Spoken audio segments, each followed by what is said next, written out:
Hi everyone, it's Melissa, and today I am sharing my TBR for Jane Austen July. I have been looking forward to Jane Austen July for quite a few months, so I'm very excited to share with you what I am planning to read.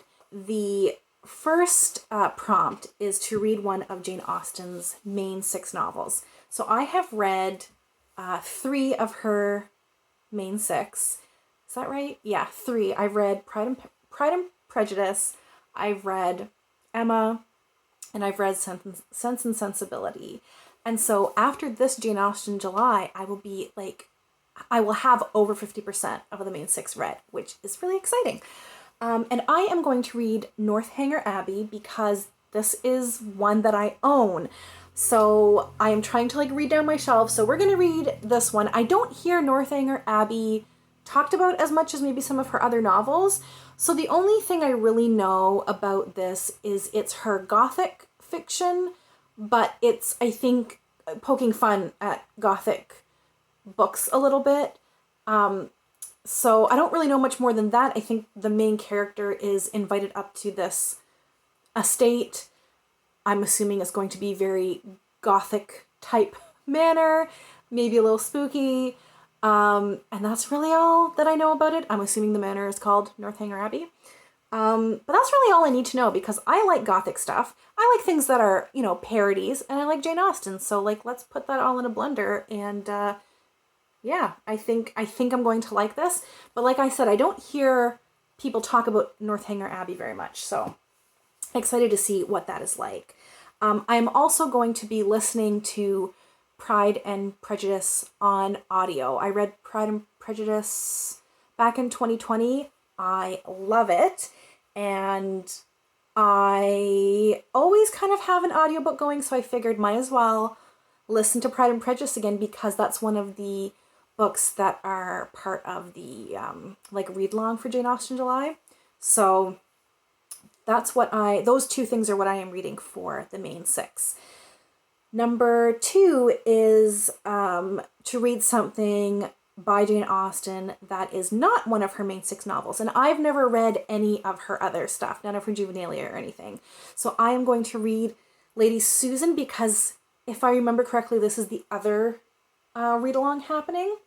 So I didn't really have a preference as to which non-novel to read or non-main 6. I think you get what I'm saying. And so I just picked what everyone else was reading. So we're going to go with Lady Susan. I don't remember what this is about. Presumably the heroine is a lady named Susan. Number 3 is to read a non-fiction work about Jane Austen or her time. So I decided to go with something that's more about her time because I've read a previous book that was more of a biography and I loved it. But I know that there are some Jane Austen biographies out there that spoil some of her novels, and since I haven't read them all, I would like to avoid that. So that's why I'm deciding to go this direction. And where is it? The name of the book is A Time Traveler's Guide to Regency Britain by Ian Mortimer. I've heard a couple of people talk about Ian Mortimer. I think he has a few in this series of A Time Traveler's Guide to insert time period here. So I would love to learn more about Regency Britain, and I think it will be interesting to have more of that knowledge when I'm reading Jane Austen to maybe understand more of the social commentary or understand certain references and that kind of thing. So that's my nonfiction. Number 4 is a retelling of a Jane Austen book or a work of historical fiction set in Jane Austen's time.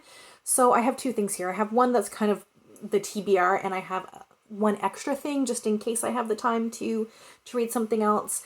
But I would like to read Longborne by Joe Baker because that's been on my TBR ever since I read Pride and Prejudice, I think.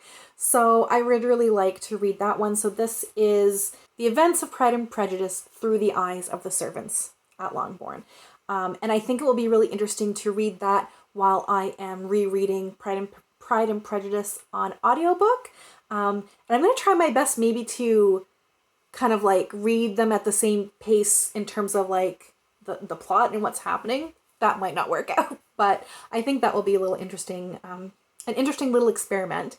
And then my My extra book for retelling is Incense and Sensibility by Sonali Dev. It doesn't sound like a complete retelling of Sense and Sensibility. I think that the author has taken like a lot of liberties here. Sense and Sensibility is about two sisters, one of whom is very, pragmatic, rational, not emotional at all, and sensible. And the other sister is very overly dramatic, very romantic and passionate and emotional, and leads with her heart.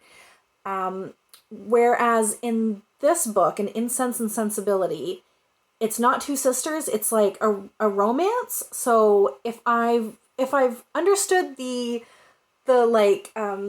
summary, the blurb that I've seen, it's about a political candidate. I think he's like a gubernatorial candidate or something. So he's campaigning, and he's like the sensible, pragmatic, I'm going to repress and bottle up all my feelings character.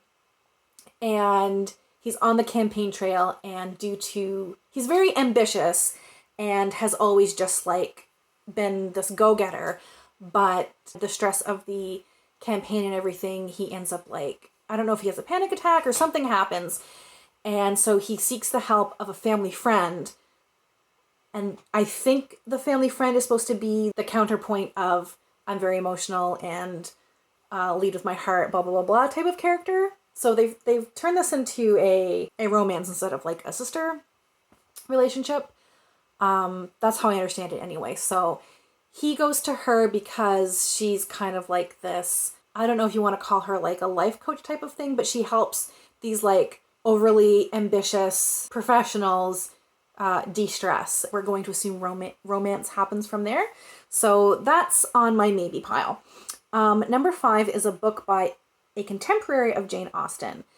So for this, there weren't a lot of things that were striking my fancy, but there was one that I think sounds like something I might enjoy, and that's Ivanhoe by Walter Scott. So I think Ivanhoe was published a couple of years after Jane Austen's death, but Walter Scott was a contemporary of hers, so I think this probably counts. And Ivanhoe is a historical fiction about 12th century England, I think. And as a lover of historical fiction, I think it will be interesting to see like a historical fiction about an earlier time written in Regency Britain. And I think there's like a witch trial involved, and like there were all sorts of little buzzwords when I looked it up. But I thought, yeah, that sounds like something that I will be interested in. So Ivanhoe is what I choose for number 5. Number 6 is to watch a direct screen adaptation of a Jane Austen book, and I am going to watch Emma, the 2020 version of Emma. I don't know, the 1996 or whatever it was version. I don't know what it is, but I just can't buy Gwyneth Paltrow as Emma. So it might be a great version, but I'm going to go with the 2020. And the last prompt, number 7, is to watch a modern screen adaptation or retelling of a Jane Austen book. And for this, I am going to try to find a copy of this somewhere. I don't think my library has it, but maybe I can find it streaming. I don't know. But Bride and Prejudice, I don't know what year this was, but it's like a Bollywood retelling of Pride and Prejudice, which I think will be a lot of fun. So that's my TBR for Jane Austen July. I am really excited to get more Jane Austen under my belt, and I am excited to like watch some new adaptations, and I'm just looking forward to all of it. So let me know if you are participating in Jane Austen July and what you'll be reading. And as always, thanks for watching, and we'll chat soon. Take care. Bye.